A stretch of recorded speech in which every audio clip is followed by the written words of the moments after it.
งานมั่นเจ้าแต่งานเมาอายมือเจ้าใส่ชุดงามพือดอกไม้อายใส่เสื้อยับยับหัวใจมันหา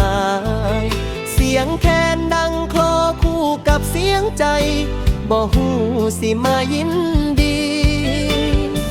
หรือมาร้องไห้ดีคนอื่นเขาผูกแขนผูกใจให้เจ้าส่วนอ้ายผูกเกลาผูกความเหงาเอาไว้ยิ้มให้เจ้าได้แต่ใจมันบ่ไหว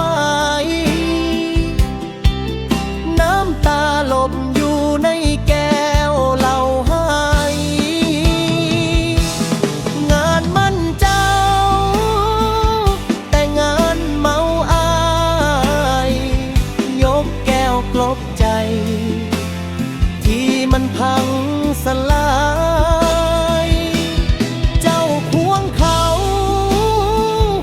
อ้ายควงขวดลายสุขของเจ้าคือความเมาของอ้ายพิธีการผ่านไปคือฝนซาแต่ในใจอ้ายคือพายุให้บ่ลาเขาได้เป็นคู่เจ้าในวันเขาหนาวอ้ายได้เป็นแค่คนเมาเฝ้ามองลา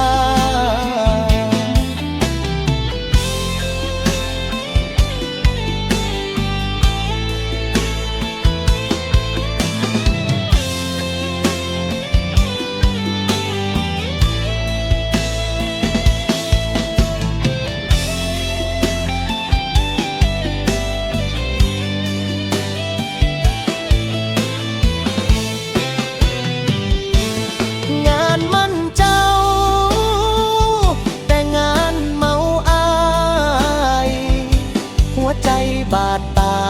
ยแต่ปากบอกไว้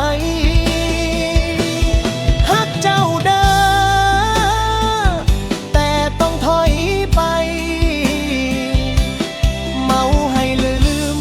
ว่าอ้ายเคยฮักเจ้าแหงปานใดมือใดเจ้าหู้สึกเหงาอย่าลืมอ้ายเด้อคนเคยฮักแม้แพ้ก็ยังอวยพรงานมั่นเจ้าจบลงด้วยเสียงแค้นซอนแต่งานเมาอายจบลงด้วยน้ำตาอยากได้เวชันหมอลำจ๋าลูกทุ่งช้าช้าเศร้านักหรือคำอีสานเข้มกว่านี้